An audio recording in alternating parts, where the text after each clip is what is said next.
Baik, perkenalkan nama saya Nika Desita Pramodewi dari kelas 4 ED3 Akuntansi.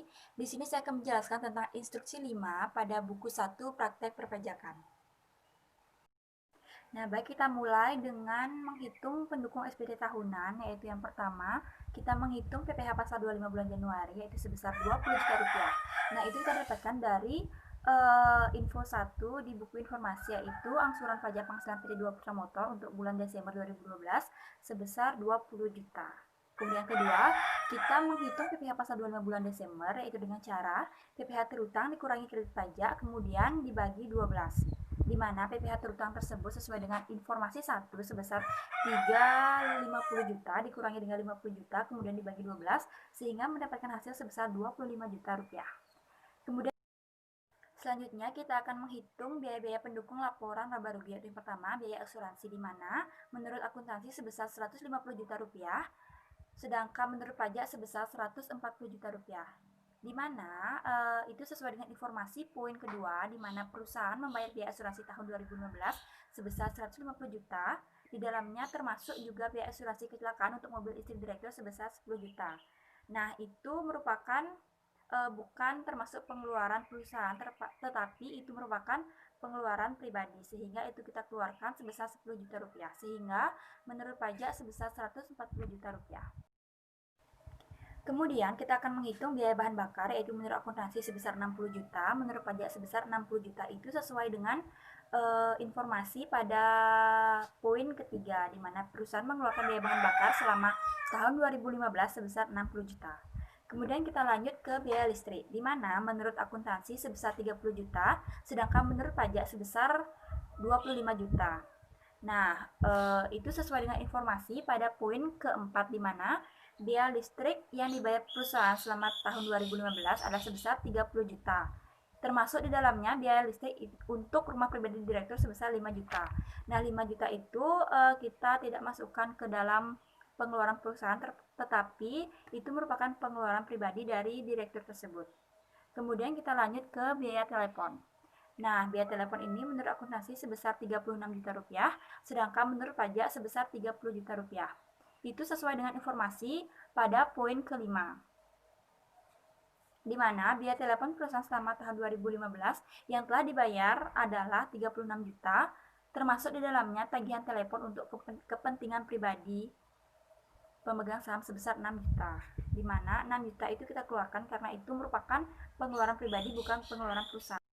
Kemudian kita lanjut ke biaya kerugian piutang, yaitu sebesar menurut akuntansi sebesar 45 juta, sedangkan menurut pajak itu sebesar 0.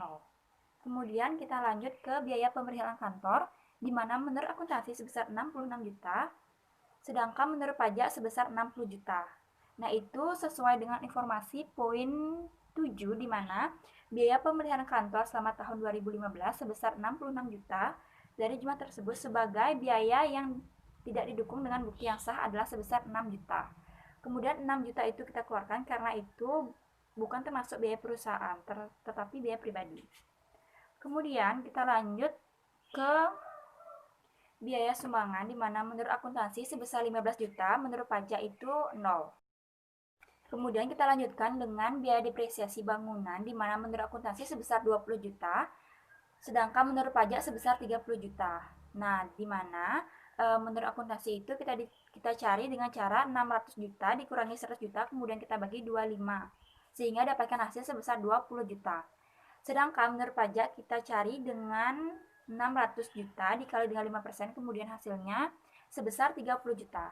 Kemudian kita lanjut ke biaya depresiasi kendaraan, di mana menurut akuntansi sebesar 21.666.667 rupiah. Sedangkan menurut akuntansi, menurut pajak sebesar 18.750.000 rupiah. Kemudian kita lanjut ke biaya depresiasi peralatan kantor, yaitu sebesar 13.500.000, yaitu menurut akuntansi dengan cara 60 juta dikurangi 6 juta, kemudian dibagi 4. Kemudian menurut pajak sebesar 15 juta, yaitu dengan cara 60 juta dikali dengan 25%. Kemudian kita lanjut ke biaya depresiasi mebel, yaitu menurut akuntansi sebesar 6.250.000. Kita cari dengan cara 12.500.000 dikali dengan 50%. Sedangkan menurut pajak sebesar 12.500.000, di mana kita cari dengan cara 50 juta dikali 25%. Kemudian kita lanjut ke biaya promosi, di mana menurut akuntansi sebesar 200 juta, menurut pajak sebesar 190 juta. Nah, itu sesuai dengan informasi pada poin ke-11, di mana perusahaan membayar biaya promosi selama tahun 2015 sebesar 200 juta. Dari jumlah tersebut termasuk di dalamnya biaya pembelian hadiah untuk anak direktur sebesar 10 juta, di mana 10 juta itu kita keluarkan karena itu merupakan keperluan pengeluaran pribadi, bukan pengeluaran perusahaan. Kemudian kita lanjutkan dengan biaya perjalanan dinas, di mana menurut akuntansi sebesar 65 juta, menurut pajak sebesar 50 juta, di mana itu sesuai dengan informasi pada poin ke-12.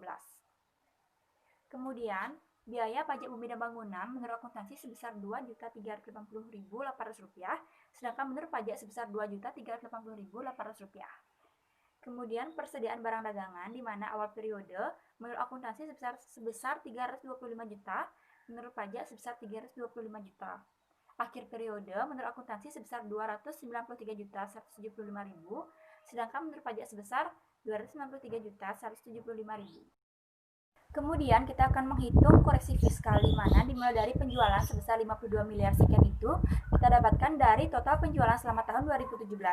Kemudian persediaan awal sebesar 325 juta itu kita dapatkan dari persediaan awal tahun 2017.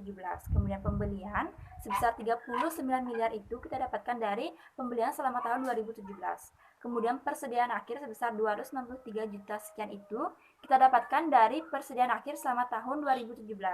Kemudian harga pokok penjualan sebesar 39 miliar itu kita dapatkan dari persediaan awal ditambah dengan pembelian, kemudian dikurangi dengan persediaan akhir, sehingga kita dapatkan hasil 39 juta sekian tersebut. Kemudian kita mencari laba kotor, di mana dengan cara penjualan dikurangi dengan harga pokok penjualan, sehingga kita mendapatkan hasil 12 miliar sekian. Kemudian kita lanjut ke biaya pemeriksaan kantor, di mana menurut akuntansi sebesar 66 juta, sedangkan menurut pajak itu sebesar 60 juta. Nah, itu sesuai dengan informasi pada poin ke-7, di mana biaya pemeriksaan kantor selama tahun 2015 sebesar 66 juta rupiah. Dari jumlah tersebut sebagian biaya yang tidak didukung dengan bukti yang sah adalah sebesar 6 juta, sehingga kita taruh 6 juta itu di koreksi fiskal di bagian positif untuk mengurangi biaya. Kemudian kita lanjut ke biaya sumbangan, yaitu sebesar 15 juta di bagian akuntansi. Kemudian kita koreksi sebesar 15 juta, kita taruh di koreksi fiskal positif untuk mengurangi biaya, sehingga di bagian pajak menurut pajak sebesar 0. Kemudian kita lanjut ke biaya depresiasi, di mana menurut akuntansi sebesar 57 juta sekian, sedangkan menurut pajak sebesar 76 juta sekian, itu kita koreksi sebesar 18.583.333 rupiah. Itu kita koreksi fiskal di bagian negatif untuk menambah biaya. Kemudian kita lanjut ke biaya promosi sebesar 200 juta rupiah, itu di bagian akuntansi, sedangkan menurut pajak sebesar 160 juta, itu kita koreksi fiskal di bagian positif sebesar 10 juta untuk mengurangi biaya.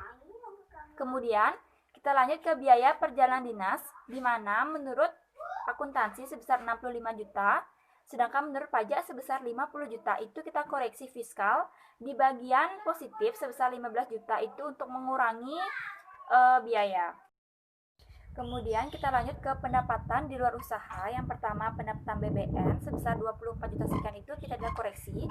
Kemudian lanjut ke pendapatan jasa giro atau neto sebesar 11 juta sekian, itu kita koreksi sebesar 11.720.000, itu kita taruh di koreksi fiskal negatif untuk mengurangi biaya, sehingga menurut pajak itu mendapatkan hasilnya 0.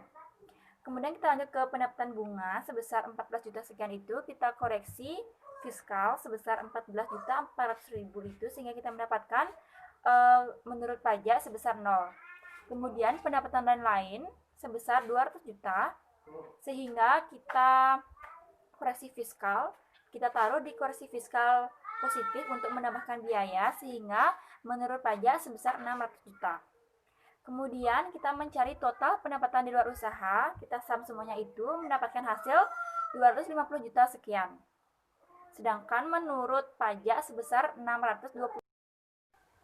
Kemudian, total laba sebelum pajak itu sebesar 8 miliar sekian itu kita dapatkan dari laba bersih ditambah dengan total pendapatan di luar usaha. Kemudian pajaknya sebesar 2 miliar sekian. Kemudian kita mencari total laba setelah pajak itu dengan cara mengurangkan antara total laba sebelum pajak dengan pajak sehingga mendapatkan hasil 6 miliar sekian. Kemudian ini merupakan laporan laba ruginya. Kemudian penghasilan luar negeri sebesar 600 juta rupiah, pajak luar negeri sebesar 180 juta rupiah. Kemudian penghasilan luar negeri sebesar 600 juta rupiah, PKP sebesar 9 miliar sekian, PPh terutang 2 miliar sekian, batas maksimum yang dapat dikreditkan sebesar 150 juta, PPh pasal 22 60 juta sekian, PPh pasal 25 285 juta, dan PPh pasal 24 sebesar 150 juta. Baik, sekian dari saya tentang penjelasan mengenai instruksi 5. Terima kasih dan sampai jumpa.